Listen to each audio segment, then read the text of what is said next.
Shortly after buying Aston Martin in 1947, David Brown purchased the Lagonda company from Alan Good, primarily for its powerful double overhead cam straight 6 engine, because he was finding their existing Claudill 4-cylinder to be underpowered. Designed by Willie Watson under the supervision of Walter Owen Bentley, its initial displacement was 2.6 litres and used twin SU carburetors to produce roughly 105 horsepower. Production restarted in 1949 from their new headquarters on the Hanworth Air Park. A decade later, Tadek Merrick modified the engine, transforming it into his iconic aluminium alloy inline 6 and increasing it to a 3.7 litre and still utilising twin SU carburetors. Initially installed in the DBR2, it was then followed quickly by the DB4, DB5 and DB6. Tadek Marek, 1908 to 1982, was a Polish engineer who raced both motorcycles and cars. During World War II he designed tanks, and after the war he worked for Austin Motors before moving to Aston Martin in 1954. In 1963 the engine's capacity was increased again, this time to 4 litres, and was available with either triple SU or Weber carburetors. It was also at this time that David Brown decided to create a new car aimed at the US market but with a V8 engine, and to develop this new engine he enlisted Tadek Merrick. David Brown tasked Harold Beech, Aston's chief designer, with creating a new chassis, and by 1964 Beech had developed a project named MP220, a 4-seater 2-door coupe. Also, as the DB4, 5 and 6's shared platform was now reaching its limits in terms of the buying public's increasing demand for speed, comfort and passenger accommodation, David Brown, now concerned about declining sales and outdated styling, initiated another project, MP226. Both prototypes were handed over to Touring of Milan, creators of the iconic DB4, DB5 and DB6,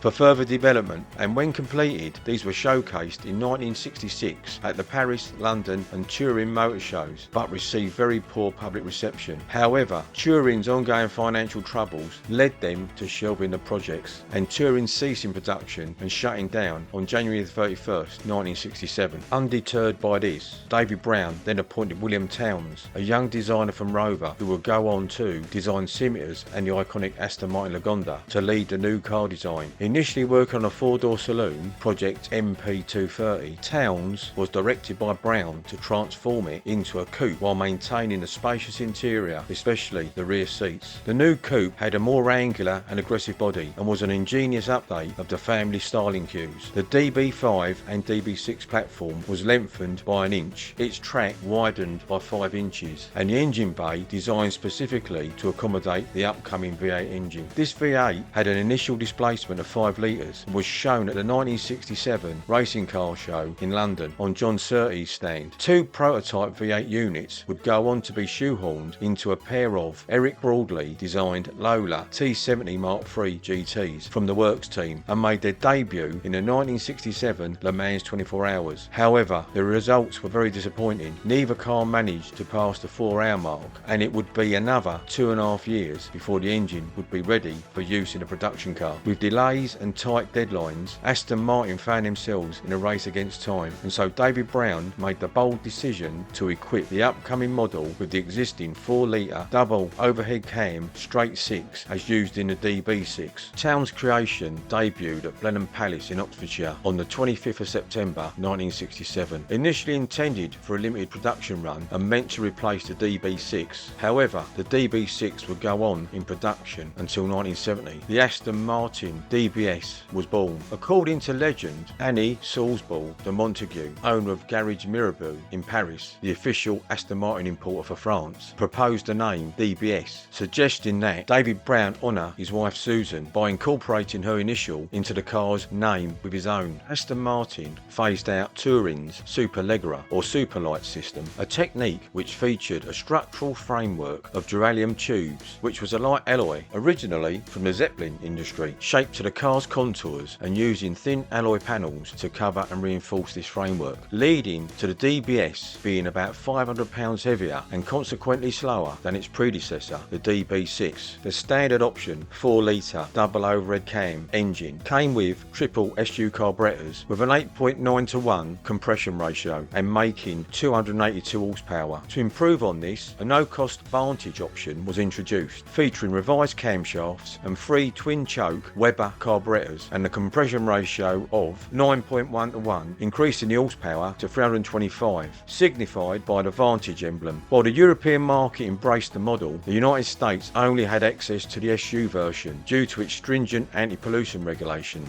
In 1969, Aston Martin introduced the AE Brico electronic fuel injection for the first time, an all-British system, as a no-cost option, boosting power to 295 horsepower and signified by an FI emblem. From 1969 to 1971, only 15 models had this injection system, but due to reliability issues, most were switched back to carburetors. After Brico's sale to Lucas, Aston Martin returned to carburetors only. The straight six was coupled to either a dogleg ZF, standing for Zahn Radfabrik of Friedrichshafen, which translates to Cogwheel Factory of Friedrichshafen, and that was a 5-speed manual gearbox, or there was a 3-speed Borg-Warner Model 8 automatic. The final drive ratios were 373 to 1 for manual and 354 to 1 for automatics. All models featured coil springs all round, with unequal transverse wishbones, an anti-roll bar at the front and the Dion axle with inbound disc brakes at the rear. A Watts linkage featuring 4 trailing arms and Armstrong Selectride selectable dampers. The ignition key was situated in a centre console with a classic wooden steering wheel and a floor-mounted fly-off handbrake. The DBS had a full-width grille incorporating quad round headlights, a bonnet scoop and horizontal tail lamps borrowed from the Hillman Hunter, manufactured by Lucas and also used on the Bombard and Lotus 7. The doors were so long they had an ashtray at both ends for both front and rear passengers, riding on centre lock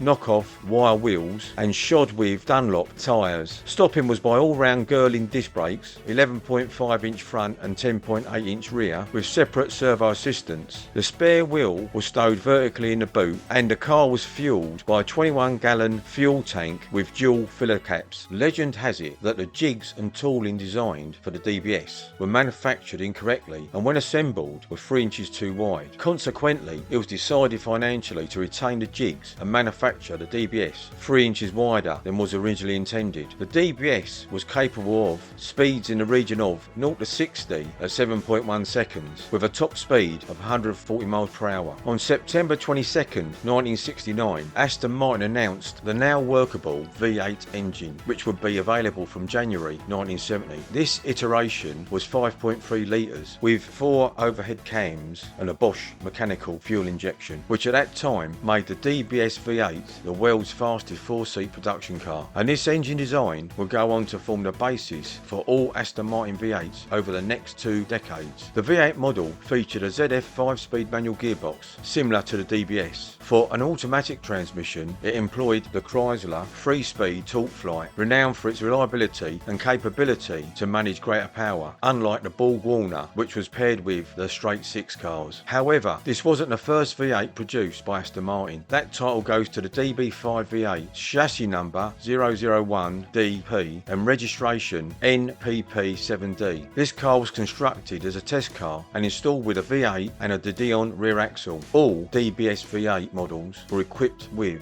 a limited slip differential with a final drive ratio of 331 to 1 for automatics and 351 to 1 for manuals, run on specially designed 15-inch GKN or Guest Keen and Nettle folds light alloy wheels with GR70 VR15 tyres. The wire wheels were not used simply because they wouldn't be able to take the torque generated by the V8 engines. Stopping was by all-round ventilated disc brakes used for the first time on an Aston Martin production car. Following the launch of the DBS V8 in late 1969, the original William Townes design underwent several small styling changes, which were also included onto the straight 6 versions. The change between the DBS Series 1 and 2 cars began with chassis number DBS 5557R. This included larger front air dams and larger rear air dams to improve aerodynamics, with deeper stainless steel sill covers on either side. The air vents situated on the rear quarter behind the side lights were replaced with a longer air vent between the rear screen and the boot lid in a bid to improve inside ventilation. The inlaid wooden dashboard was replaced by a black plastic one with a new style sports steering wheel. The V8 could achieve 0 to 60 in 5.9 seconds with a top speed of 160 miles per hour. Despite the introduction of the DBS V8 in late 1969, production of the 6-cylinder DBS continued until until May 1972. The car, especially in its Vantage form, remained popular and would go on to be rebranded as the AM Vantage, continuing to be sold until July 1973. The first ever DBS was painted Dubonnet Rosso, and strangely enough, so was the last. The most popular colour was silver birch with 107 cars, followed by Dubonnet Rosso with 80 cars, and then, in third place, platinum with 76 cars. The DBS and the DBS V8s were produced in Newport Pagnell from October 1967 until May 1972 as a 2+2 coupe only. 796 cylinder models and 405 V8s rolled off the production line during this time. In the early 1970s, Aston Martin faced a number of challenges due to the economic downturns and labour reforms. After being acquired by Company Developments Limited, the DBS V8 was renamed the AM V8 Series 2 and introduced in April 1972, while the original DBS V8 then became the Series 1, meaning that William Town's iconic design would continue in production for an impressive 22 years until 1989. There were a number of interesting offshoots from the DBS model line. In 1969, Aston Martin briefly revived the Lagonda name with a four-door prototype of the DBS designated Chassis MP230-1. Initially equipped with a prototype 5-litre V8 engine, it was later upgraded to an early 5.3-litre production quad-cam version, producing 280 horsepower. Sir David Brown used this prototype as his personal car between 1974 and 1976. 7 Lagonda four-door saloons were produced based on this design, featuring a single headlight and the Lagonda horseshoe grille, plus the original, and served as a precursor to the 1976 Lagonda. In the 1971-72 TV series The Persuaders, Roger Moore's character, Lord Brett Sinclair, drove a distinctive Bahama Yellow DBS V8. The car was, however, cleverly modified from a standard DBS, with alloy wheels and different badges to resemble the DBS V8. It even sported the personalised number plate BS1,